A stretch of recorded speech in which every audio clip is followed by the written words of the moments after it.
જય હિન્દ મિત્રો, આજે છત્રપતિ શિવાજી મહારાજની 395મી જન્મ જયંતિ છે અને 19 ફેબ્રુઆરી 1630 ના રોજ શિવનેરીના કિલ્લામાં જન્મેલા આ મહાન મરાઠા શાસક વિશે આપણને ઘણો બધો એમનો ઇતિહાસ ખબર છે. આજે હું વાત કરવાનો છું એમની સાથે જોડાયેલી, એમના નામ સાથે જોડાયેલી જે ચીજ વસ્તુઓના નામ આપણે છેલ્લા વર્ષોમાં બદલ્યા છે એ કયા કયા છે. 2017માં મુંબઈનું સેન્ટ્રલ રેલવે સ્ટેશનનું નામ જે છે એમાં છત્રપતિ શબ્દ ઉમેરવામાં આવ્યો, છત્રપતિ શિવાજી મહારાજ ટર્મિનસ.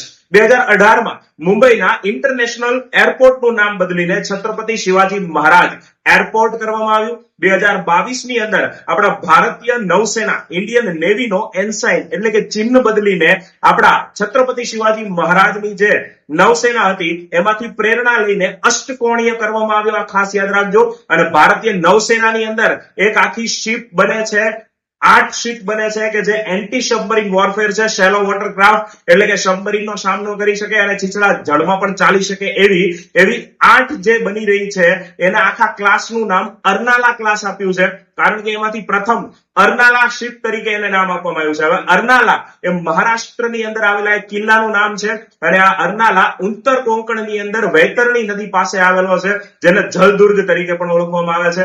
એનો પણ છત્રપતિ શિવાજી મહારાજ સાથે સંબંધ છે. એના બાદ જમ્મુ કાશ્મીરની અંદર નવેમ્બર 2023માં મરાઠા ઇન્ફેન્ટ્રીના પરિસરમાં છત્રપતિ શિવાજી મહારાજની પ્રતિમાનું અનાવરણ કરવામાં આવ્યું. હમણાં 1.5 મહિના પહેલા આપણા 14,300 ફૂટની ઊંચાઈએ લદ્દાખનું જે પેંગોંગ ત્સો લેક છે ત્યાં પણ આપણા છત્રપતિ શિવાજી મહારાજની પ્રતિમા સ્થાપિત કરવામાં આવી. અને હમણાં કોલકાતામાં આવેલું જે આપણા ભારતીય આર્મીનું ઈસ્ટર્ન કમાન્ડ છે, પૂર્વીય કમાન્ડનું મુખ્યાલય એ ફોર્ટ વિલિયમમાં આવેલું છે.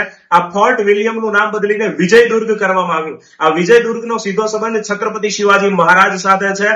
વિજયદુર્ગ જે છે એ સિંધુદુર્ગ મહારાષ્ટ્રમાં એક જિલ્લો આવેલો છે. આ સિંધુદુર્ગના કિનારે આવેલો સૌથી જૂનો કિલ્લો છે કે જેનું સ્થાપના અને સમારકામ જે પહેલા બની ગયો હતો એના બાદ એનું સમારકામ જે છે એ ફરીથી એને બનાવવામાં આવ્યો, ઉભો કરવામાં આવ્યો છત્રપતિ શિવાજી મહારાજ દ્વારા. તો આટલી વસ્તુ હમણાં રિસેન્ટલી એમના નામ ઉપરથી અથવા એમની સાથે જોડાયેલા જે વસ્તુઓ છે એના ઉપરથી કરવામાં આવી છે. તમને આ માહિતી કેવી લાગી કમેન્ટ અવશ્ય કરજો અને અન્ય મિત્રો સુધી પણ જે તૈયારી ખાસ કરતા હોય આગામી એક્ઝામની એમના સુધી આ માહિતી પહોંચાડજો. અને વધુ ઇન્ટરેસ્ટિંગ માહિતી માટે મારી ઇન્સ્ટા આઈડી ઓફિસર કરણને ફોલો કરી લો. જય હિન્દ, જય ભારત.